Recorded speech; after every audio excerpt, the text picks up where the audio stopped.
What's up, y'all? Welcome to another episode of Differnce Show.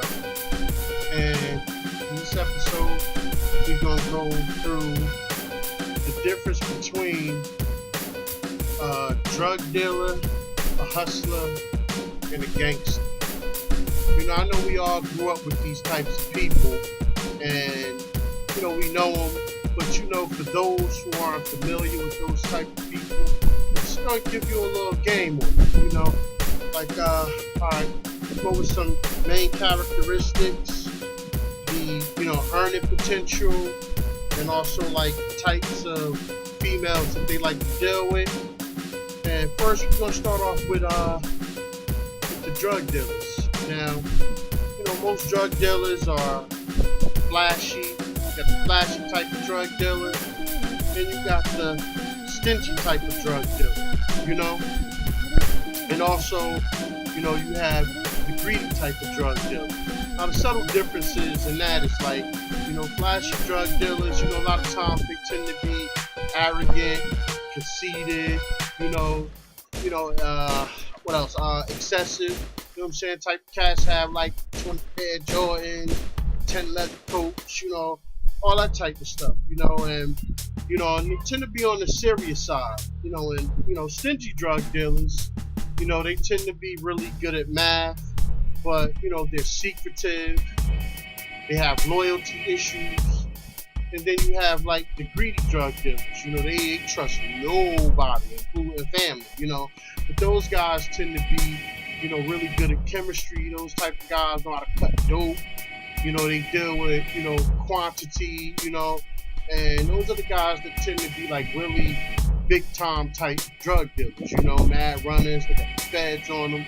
So, you know, those are just like, you know, different types.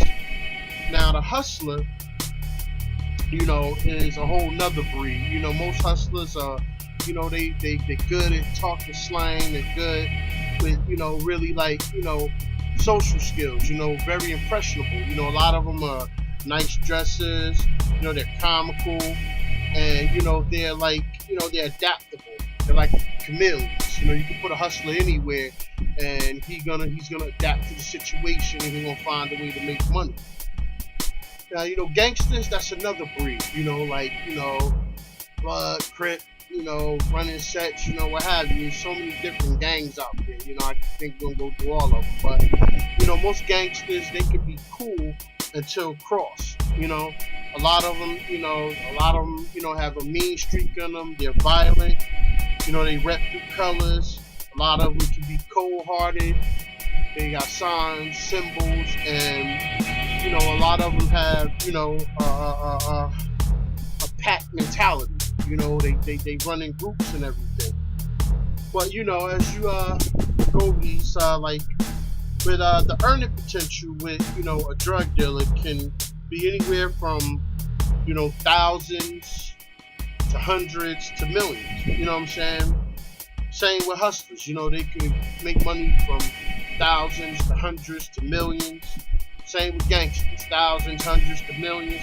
But, you know, most drug dealers, when they get successful, a lot of them, you know, they tend to go into, like, real estate or, you know, like, they, you know, do a lot of real estate ventures and commercial property type stuff. You know, most hustlers, you know, they tend to have, you know, when they're successful, they tend to have, like, car lots, you know, storefronts, you know, stuff like that. You know, gangsters tend to have, like, you know, they're good nightclub owners, you know, and gambling spots, you know what I'm saying? Because, like, you know, a gangster's main earning potential, you know, is through extortion, you know what I'm saying? Extortion, protection money, you know, hustlers, they get their hands on whatever they can get and sell it, you know? And, you know, of course, drug dealers, you know, depending on their drug of choice or various drugs that they sell, you know, that's where, you know, a lot of their earning potential comes from. Now, types of women that these guys like to deal with. You know, as far as my experience seeing these cats throughout the years, throughout time, that, you know, a lot of the drug dealers, they like smart girls, you know what I'm saying?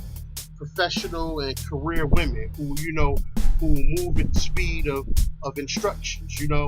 They deal with those type women because they can put cars in their name. They're good at handling paperwork and business, so they somewhat, legitimizes them. They make them legit.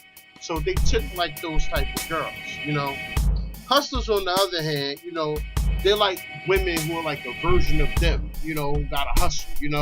A woman, a hustler, like a woman who, she could be, doing welfare fraud, getting money off welfare in 2 or 3 different states, doing hair, like Baby D type shit, sell dope and do hair out the same house. Like they like a woman like them that's following many revenue streams. Now gangsters, they like females who rough around the edges, Like they like females who can fight, They want female who can fight. If I tell you to bust this bitch ass, she gonna kick them flip-flops, them heels off, and what have you, and thrash a chick for them. They like the chick who cook, pay bills, and still, follow that code of conduct with them in the game. Now, this part, we're giving you a little insight on them. I'm gonna basically give you a story of me having, dealings with all 3 types. Now, my first, example story would be like, my cousin. He a hustler, He's getting a lot of money out there, had runners in the whole 9. This is blood, family. And, I was going through a tough patch in my life. I just got a job, just started back working. And, I was like 3 days short of getting to my next paycheck. My money ran out. I ain't had nothing, Little chick was supposed to come through and bless me and look me out, but, she fronted on me. So, I called my cousin, I'm like, yo, cuz, man, like, could you help me out? Like, what's good? I said, I got 3 days left of work. I get paid Friday. When I get this bread, all my bills is caught up, my rent is paid and everything. I just need this money to, get my car in the road, get it registered, insured, and, I'm back on my feet. So, he was like, well, how much you need? And I'm like, well, I need a 20 spot, you can help me out? And basically, he was like, all right, if I get 20, I'm going to need 60 back. So I'm like, what? I'm going to need 60 back? What? For real? And he's like, yeah, because, you're going into my re-up money, and that $20 I'm giving you, I'm paying $22 a grand. That 22 gonna turn into 60 for me, the way I work it out and stretch it or whatever. And I'm like, alright, but damn, I'm blood, You can't look me out and help me out. So he like, yo, is either, that you give me, 60 for the 20 or it's nothing at all. And I'm like, what, cuz, fuck it. I see how it is. I see how you do. So basically I'm about to leave out and he like, nah, man, hold up. I'm like, what's up? You gonna look me out? He's like, nah. So, he, going to his little hustle bag, and he pull out a clip. For anybody who don't know what a clip is, that's 10 vials or whatever, cook up or coke, depending on whatever time frame you grew up with. I was in Jersey, so, we ain't call it crack, we call it the cook up. New York and other spots, they called it crack or whatever. We called it cook up. So, he gave me five vials. Like, yo, these is 20. You go out there, you move these. It's $100. You keep 50, you bring me 50. I'm like, damn. Like, for real? And he's like, yeah, that's the only way I'm gonna be able to help you out. So, fuck it. I take the vials. I go out on the block. And, out on the spot where his runners at, nobody wasn't showing me no love. Because, it's like 5 other cats out there. And they all, holding his work. They work for him and they push it. So, they had a little system set up amongst them where, they sharing the sales, but wasn't nobody trying to look me out. So, during that time, and mind you, this is years ago. Nothing I'm into now. But, back to the story anyway. So, I had an L on me. I'm frustrated, stressing, like, yo, if I don't get this work off, I ain't gonna get no money to work. probably lose my job and it's be fucked up. So, I lit the L, one of the runners like, damn, yo, man, that shit smell good, yo, so let me hit that. And I'm like, I should have said no, because they, acted funny on me, like shutting me out. So my fuck, I let old boy hit it or whatever, he hit the phone or whatever, damn, this shit good. So, another one of the dudes, he asked to hit it also, I let him hit it. So, after that, they loosened up a little bit, and, they let me get my little 5 joints off, you know what I'm saying? So on some in and out. So, when I got done, I got the little $100, I called my cousin, I'm like, yo, cuz, it's good, you know what I'm saying? I got the money or whatever, He like, alright, you know what I'm saying, whatever, just hit me in the morning, I get it from you in the morning. Alright, boom. So we hang up, morning time come, cousin called me, yo, what's good? I'm about to come through and get that from you. I'm like, alright, cool. So, he come to my house, I give him the $100. So he like, what time you gotta be to work? I'm like, yo, I gotta be in at 10, you know what I'm saying? This time was like maybe 8 something, 8:45, something like that. So he's like, yo, where you work at? I'm like, yo, man, I work at Rutherford. And, he got a hot BMW and everything, you know how they do, no license, you know what I'm saying? He just got the whip and the fiend names and shit like that. So he was like, nah, I ain't risk driving out there, you on your own, you know what I'm saying? I'm like, well, yo, man, just drop me off downtown North so I can catch, the bus from there, you know what I'm saying? Get the Rutherford from there. So he like, alright, I could do that. So, I gave him 50, tucked the 50 in my pocket, I'm all happy, like, damn, it's good, I'm about to be right. So he driving, he like, yo, man, being out there, what did you learn? And, I'm like, well, I'm just basically running it back to him, how he got a good system set up, how his workers, they work together and everything, and, just the whole thing. This shit he already know, you know what I'm saying? So he's like, he ain't looking at me, laughing. I'm like, well, what's so funny? He's like, yeah, that's what you learned. And I'm like, well, what the fuck else am I supposed to know? He was like, yo, I was actually trying to get you on the team. He said, I gave you 50 or 5. He said, normally, you know what I'm saying, my runners got to sell a whole clip to get 50. You know what I'm saying? So I was giving you like more or less a sign-on bonus, get you to get on board. And I'm like, man, nah, man. You know what I'm saying? I'm a 9-to-5er. I keep my nose clean. You know what I'm saying? I thank you for the help, but that's not me. So. He drops me off downtown North, I hop out the car, I dap him, I go wait for my bus. But, this is an example of, like how some drug dealers is tight, you know what I'm saying? They ain't giving you nothing for free, whether it's blood or some cat you grew up with or somebody they ain't giving you nothing for free. That's just the mentality of what the streets made them, not to, just give nothing away for free. Alright, my next example story going to, to the hustler, right? Now, just not to put nobody out there, I'm gonna call him K, right? Alright, I had a little date set up, right? And I'm supposed to go pick the shorty up at like 7 o'clock. And, I wanted to get fresh for the date. It's the first time me and this shorty going out, so I want to look, I want to look dapper. So basically, I go and, I go and hit the block and I'm like, yo, where K at? K, he a hustler. He sell clothes out his car, other things too, what have you. But, I just needed some gear. So during that time, he sell jeans, t-shirts, socks, sweatpants, all that thing. We all know the type hustlers. They in every hood, you know what I'm saying? It's easy to find. So anyway, right?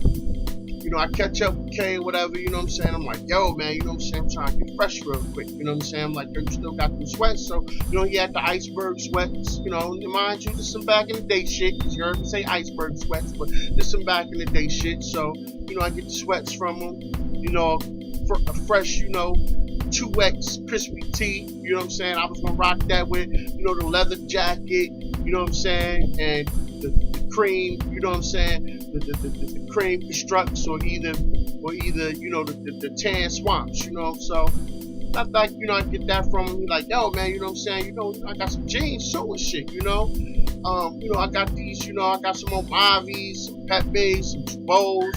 Now, mind you, like I said, you hear the names that I'm calling out, back in the day shit. So right, I'm like, well, how much, how much you bump these jeans for? He's like, yo, you know what I'm saying, 40. In the store, these shit sell for 65, 70, 75. So I'm like, yeah, damn, 40 sound like a good ass deal. You know what I'm saying? I'm like, all right, cool. You know what I'm saying? Like, so I bought like 5 pair from him. You know what I'm saying? So, gave him 250, paid for the sweats, the tee, and the jeans. So, you buy jeans off the street, they ain't gonna be your size. So, of course, after I copped them from him, the waist size was right, but I had to take the jeans to the, the tailor to get them tapered and everything. You know what I'm saying? So, it was like $6 a pair to get them tapered. So, anyway, you know what I'm saying? He ain't had no, normally he have a couple of fitteds. He ain't had no fitteds. So, I'm like, damn, I want to get this, this look right. But by that time, I ain't had that much time. I had to get ready to go home, shower up, get ready to go pick the chick up, go out on a date. So anyway, she called me. She was like, yo, I just got off work. I'm running a little late. I gotta wait for my mom to pick my kid up, and then, freshen up, do something with my head, and I'm be ready to go. So I was like, perfect. You know what I'm saying? Like, that bought me at least another hour. So, cool. So, hopped in the whip and I drove downtown Newark. You know what I'm saying? So, the look I was going for, what I was wearing, I wanted a black Raiders fitted. You know what I'm saying? It had to be the black Raiders joint. So, I'm going to mad different stores trying to find it. And, they either sold out or they ain't got it. So, finally I run into one store, you know what I'm saying? And this store is like going out of business. This store is closing down. So I see the Raiders fitted, I cop it, the guys in the store like, yo, you know what I'm saying? We gonna be closed in 2 days, you might want to rack up. He's selling this shit for like pennies on the dollar. And he was like, they go to jeans over there. So lo and behold, I go look at the jeans and everything, and yo, real talk, this my witness. The same jeans that I bought from K was there. And they were selling them joints for $10 a piece. So I'm like, yo, motherfucker. The guys in the stores is like, what's up? What's going on?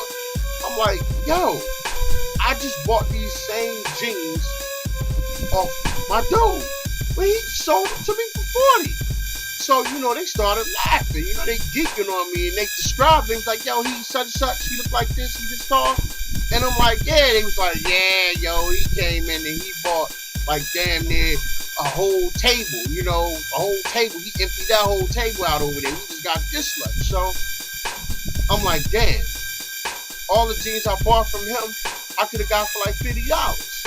So, whatever, I stepped, and mind you, I'm on fire. But I'm like, damn, I got hustle. So, make a long story short, I pick Shorty up, go out on a date, we have a nice time, whatever, I drop off. So, my main thing now was like, go holla at L, you know what I'm saying? So, meantime, I ran into, that next day, I ran into another one of my homies, and they was like, yeah, they caught some jeans from L2, the jeans was hot, it was fire, what have you. And, I ran it by my man, like, I ain't trying to throw him under the bus, but man, he snaked the fuck out of me, yo. He's like, he snaked you. I'm like, yo, that spot that's closing downtown Newark, he went there, he got them for $10 a pop, and he turned around and sold them to us for 40. And my man was like, he on fire, like this dude is, he that type of dude, he ain't gonna let shit like that rock, so basically, he knew where L was at, we both, pulled up on L, like, pulled up on him like, yo, K, what's good, you know what I'm saying, like, yo, K, how you gonna do us like that? He like, yo, man, hey, man, it's business. It's business. You get what I'm saying? He said, yo, when you bought them from me, you save gas, you save time, you save whatever. I'm like, yeah, but I went there to the spot to get it fitted and saw what you paid for. Like, damn, you could have just marked it up $10, made a $10 profit on me, but, yo, you straight made a $30 profit on each pair of jeans you sold me. And he just felt a little bad. Not much, but just a tad bit. So, he threw us both like, pack t-shirts, pack socks, something like that or whatever. But, after that I learned a very, very, very valuable lesson. Like, before you buy stuff from cash on the streets, if you got time, you gotta check to see where it's at to see if you're really getting that good deal. you know, to this day, me and K, we still cool, but, you know, I know the type of cat he is, you know what I'm saying? He gonna always, you know, one up you on a deal. That's just him, that's a hustler. You choose to spend your money with him or not. But, you know, that's, you know, my dealing with a cat that hustles. Now, my next example story is dealing with a gangster. Now, mind you, another situation revolves around a shorty. I'm in this little project spot, right? And, you know, with the shorty came through, you know, bought some liquor, you know, smashed and everything. And, you know, I noticed this a blood set. You get what I'm saying? I know it, you know what I'm saying? But, you know, shorty ain't keeping 100 with me on no type of level. She just wanted to get right, get it in, and that's it. So her girlfriend was, you know, watching her kids like maybe a couple of doors down while, you know, we was in her crib doing what we do. And her baby, you know, her friend baby Pops came to the house and was like, you know, why you got kids? And she like, well, yo, he in there doing whatever, blah, with whoever. So, you know, I guess somehow they saw, you know, the kind of car I was driving. So, you know, I'm leaving out. And, you know, before I walk out, something told me to peep. And, yo, it's like 4 dudes around my car, like, one sitting on the back, one sitting on the hood. They leaned against it, and they blooded out. So I already know, you know what I'm saying? I was going to get smashed out, and it's just me. So, you know, I bust a Dewey. I go back up to the chick apartment. I'm bang, I'm gonna let him in. I'm like, yo, listen, it's ugly out there. These cats is out there. So she's like, who? There's a bunch of jokers sitting on my car. She's like, I'll be back, whatever, right? So she goes out there, and I guess, you know, it's her baby Pops. He smooth smacks her. She comes back upstairs. You know what I'm saying? He comes back banging on the door, boom, boom, boom, open the door, I'm gonna fuck that nigga up. You know, he got my house around my kids, kill him, this, that, and the other. So I'm like, whoa. So, you know, by that time, boom, boom, boom, I call my brother, and I'm telling my brother, I'm like, yo, big bro, I'm jammed up in the worst way. Like, I could lose my life out here right now. You know what I'm saying? That's how serious it is, right? So he like, yo, you know what I'm saying? I know the OG out there. Don't even worry about nothing. You know what I'm saying? He like, just hang tight. I'm gonna hit you back. So, you know, my brother, you know, maybe like 20 minutes go by or whatever. You know, my brother called me back. He like, yo, man, OG, he about to come through and he gonna get you up out of it. I'm like, all right, cool, right? So, you know, dude come through or whatever, you know, he like, yo, you know, you such brother. I'm like, yeah, you know what I'm saying? This is my big bro. He's like, yo, you know, that cat, you know, he looked out for me, you know, I kind of, you know, gonna do this for him because that's family, so I guess you family. But, you know, I'm on some favor for a favor type shit. So I'm just like, favor for a favor? All right, whatever, nigga, I just want to get out of here alive. So, you know, he walked me down, and the dudes out there, and they, you know, they barking like, yo, what's blah, blah, blah. He like, nah, ain't none of y'all gonna touch him. He affiliated. Y'all can't do nothing to him. You know what I'm saying? He get a pass. If you see him anywhere in the streets, he got that same pass. Y'all not gonna do nothing to him. So, you know, these cats by this time, you know, they think they mad or whatever, but I get in my car and I spin off, right? Gone. So, you know, I'm happy, you know, about a week or so went by, right? I get a call. And this dude, he like, yo, you know what I'm saying? You know, I looked you out, I need a favor. I'm like, favor? What's the favor? He said, you know, how this go? Favor for a favor. I need something from you. I'm like, all right, you know, what's good? He like, where you live? I'm like, well, you know, I live here. He said, you know, you alone? I'm like, yeah, I'm here by myself. Nah, do anybody live there with you? I'm like, nah, it's my crib. I live by myself. He like, good. All right, I'm gonna hit you back. So he hangs up. So like maybe 10, 15 minutes later, dude at my spot, he ringing the bell, mad crazy. So, you know, I let him in. Yo, he walks in my house, right? Dude got a rim, a BBS rim in his hand. Another dude with him carrying a BBS rim. They bring in a set of BBS rims. Then they bring in a set of auto forms. Now, anybody know auto forms? And it's, you know, some rims. So they bring in some chrome auto forms. Then dude brought in some face-off, some Alpine face-off radios, car alarms, like maybe 5, 6 of them. and some laptops, like 5, 6 laptops, and box of phones, cell phones, back in the day shit, like razor type shit, old school phones, right? So it just dawned on me, yo, these cats just B&E, the rim shop, and electronic shop. So I'm like, yo, this can't stay here. Like, nah, you know what I'm saying? I saved your life. The cats is about to wipe you out. So I'm like, you know what, man, fuck it, whatever, right? So, over the course of a period of time, he sold the rims, both sets of rims first. Then, you know what I'm saying, sold the phones and the laptops. So, this is, of course, like 2 weeks, 2.5 weeks or something like that. So all of a sudden, he stopped coming through, connecting with me, moving his stuff. So I ain't hear from him in like, maybe going on 3 weeks. So, I hear somebody who, we know in common, and he like, yeah, he locked up right now. And I'm like, whoa. So, as well as I know, and I know who you know, anybody who got locked up, if you got business with them or you hold anything for them, that's what be the first thing they look for when they get out. So, I take the alarms, the radios, and I store them in the closet. I don't touch them. So, I get a call from him, collect call from the correctional facility in line, and he like, yo, what's good? I'm like, what's up? He's like, yo, you got that bread? And I'm like, what you mean you got that bread? What are you talking about? I don't owe you no money. He's like, yo, man, from the radios, you ain't sell that shit? And I'm like, nah. And he's like, why? Like, cause it ain't mine to sell. So at that point, yo, he on fire. Like, yo, why you ain't sell the shit? I said, listen, man, it's your stuff. He's like, all right, man, I'm gonna hit you back. Click, hangs up. So, he calls me back next day. He's like, yo, my man about to come through there. He gonna give you 800, give him all the stuff. Take that 800 to my baby mom, so she gonna come bail me.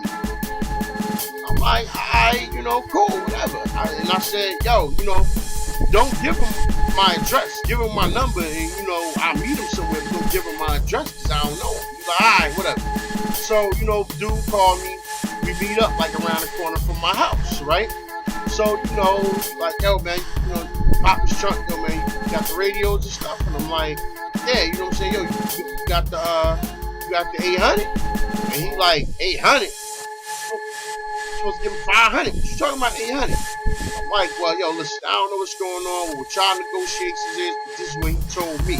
I don't know, you might want to hit him on the jack and get straightened out. As far as I know, you know what I'm saying, it's supposed to be 800. He's like, well, pay the bread, this baby mom. So now I'm like, shit, you know what I'm saying? I'm like, all right, well, you know what, man, let me go to the store real quick, you know what I'm saying? I'm gonna come right back and get at you. So I act like I was going to the store, but I dipped off, you know what I'm saying? And I went back to the crib. So now, he calling me, and I ain't answering.